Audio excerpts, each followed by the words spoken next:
ప్రభునందు ప్రియమైన శ్రోతలకు వందనములు. ఈ పోడ్కాస్ట్ కార్యక్రమం నాకు స్వాగతం. మీ అందరి కొరకు ఈ కార్యక్రమమును ప్రసారం చేయుచున్నాం. విని దైవాశీస్సులు పొందుకోగలరు. ప్రియ దేవుని బిడ్డలారా, మీకందరికీ ప్రభు పేరట ప్రేమతో వందనములు తెలియచేస్తూ ఉన్నాను. ప్రతిరోజు ఉదయం ఒక 5 లేక 10 నిమిషములు దేవుని మాటలు వినేటటువంటి అవకాశమును దేవుడు మనకి ఎంత చక్కగా అనుగ్రహించాడో నిజంగా మనం ఆలోచించినప్పుడు నేను దేవునికి కృతజ్ఞత చెల్లించవలసిన వారమై ఉన్నాం. ఎందుకు నేను ఈ మాట అంటున్నానంటే, ఒక రాత్రి గతించి మరొక నూతనమైన దినములో ప్రవేశించటం అనేటటువంటిది దేవుడు మనకిచ్చినటువంటి గొప్ప కృప. ఆ దినాన్ని దేవుడు మనకు బహుమానంగా ఇచ్చాడు. బహుమానంగా ఇచ్చిన దినాన్ని దేవుని మాటలు విని మనం ఆ దినాన్ని మన పనికో మన వ్యాపారాలకో ఉపయోగించటం మనకు క్షేమకరం. అందుకే ప్రతిరోజు ఈ యొక్క పాడ్కాస్ట్ ద్వారా సంవత్సరంలో 365 రోజులు ఒక్కొక్క వారంలో ఒక్కొక్కరి చొప్పున ప్రతిరోజు మరొక ఒక 5 లేక 6 నిమిషంలో క్లుప్తమైనటువంటి సందేశాన్ని మీకు అందిస్తున్నాం. నిజంగా మనం ఎంత అదృష్టవంతులం, నిజంగా మన పట్ల దేవుని కృప ఎంత అపారమైందో ఆలోచన చేయండి.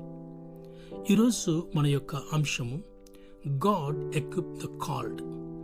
దేవుడు పిలిచిన వారిని సన్నద్ధం చేస్తాడు లేక సిద్ధం చేస్తాడు అనే మాట మనము నేర్చుకునే ప్రయత్నం చేద్దాం. న్యాయాధిపతుల గ్రంథం 6వ అధ్యాయం 14వ వచనంలో, అంతటా యెహోవా అతన్ని తట్టి తిరిగి బలము తెచ్చుకొని వెళ్ళి మిద్యానీయుల చేతిలో నుండి ఇశ్రాయేలీయులను రక్షింపుము, నిన్ను పంపినవాడును నేనే అని దేవుని దూత బలాఢ్యుడైనటువంటి గిద్యోనుకు చెప్పి గిద్యోనును ఈ విధంగా పురికొల్పుతూ సిద్ధం చేస్తూ ఉన్నాడు దేవుని యొక్క దూత. ఆ మాట ఎప్పుడైతే దూత ద్వారా గిద్యోను విన్నాడో 15వ వచనంలో, అతడు చిత్తము నా ఏలినవాడా, దేని సహాయము చేత నేను ఇశ్రాయేలును రక్షింపగలను అంటూ, నా కుటుంబము మనస్సే గోత్రములలో ఎన్నికలేనిది. చూడండి, నా కుటుంబము ఈ మనస్సే గోత్రములో ఎన్నికలేనటువంటి కుటుంబము. అటువంటి నేను ఎలా ఇంత గొప్ప కార్యము చేయగలను? నా పితరుల కుటుంబంలో నేను కనిష్ఠుడనై ఉన్నానని ఆయనతో చెప్పాను. అందుకు యెహోవా, అయితేమి ఆయననేమి, నేను నీకు తొడయుందును గనక ఒక మనుష్యుని హతము చేసినట్లు మిద్యానీయులను నీవు హతము చేసదవని సెలవిచ్చను. అయితే గిద్యోను, నేను నిన్ను పంపుతున్నాను. ఒక మనిషిని నువ్వు ఎలా హతం చేస్తావో ఆ విధంగా ఈ శత్రువులందరినీ నీ క్రింద అణచివేస్తాను. ఒక మనిషిని చంపటం ఎంత సులువో అలాగా ఈ శత్రువులైన వీరందరినీ కూడాను నీవు అలాగే హతం చేస్తావు. ఎందుకు? నేనున్నాను నీకు. వారిని నువ్వు హతం చేసేంత శక్తిని, జ్ఞానాన్ని నేను ఇస్తాను. 17వ వచనం, అందుకతడు, నా ఎడల నీకు కటాక్షం కలిగిన ఎడల నాతో మాట్లాడుచున్నవాడు నీవే అని నేను తెలుసుకున్నట్లు ఒక సూచన కనపరచు అంటున్నాడు.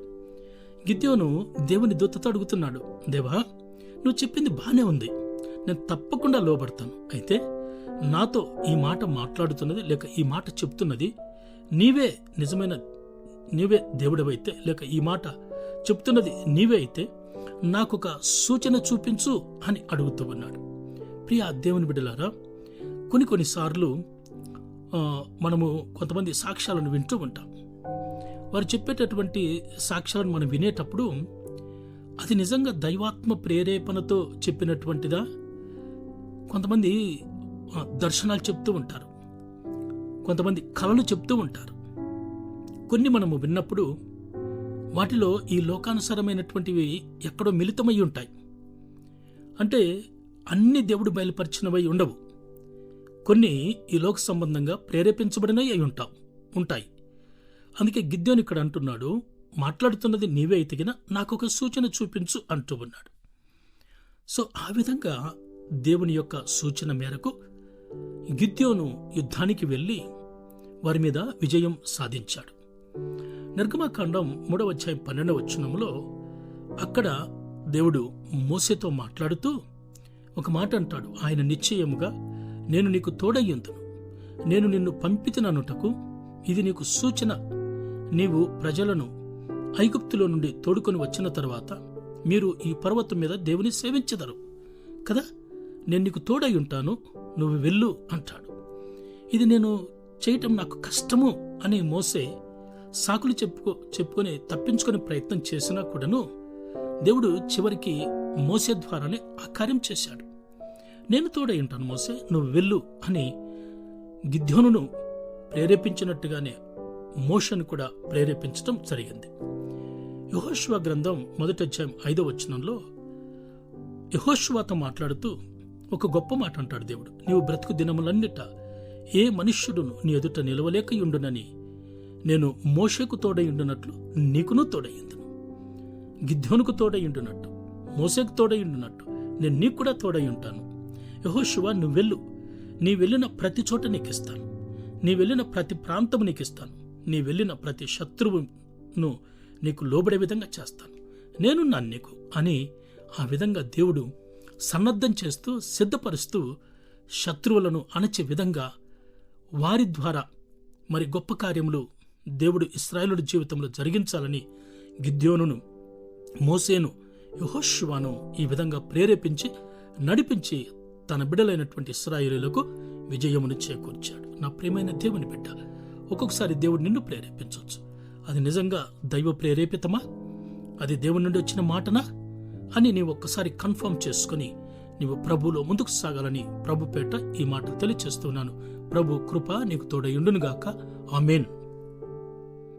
ఈ కార్యక్రమమును గూర్చి మీ సలహాలు మరియు మీ ప్రార్థనా అవసరతల కొరకు మమ్మను సంప్రదించవలసిన మా ఫోన్ నంబర్ 9448508539 మరియు email ID info@fibaonline.org.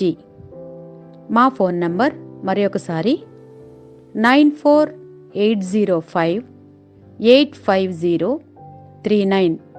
Email ID info@fibaonline.org.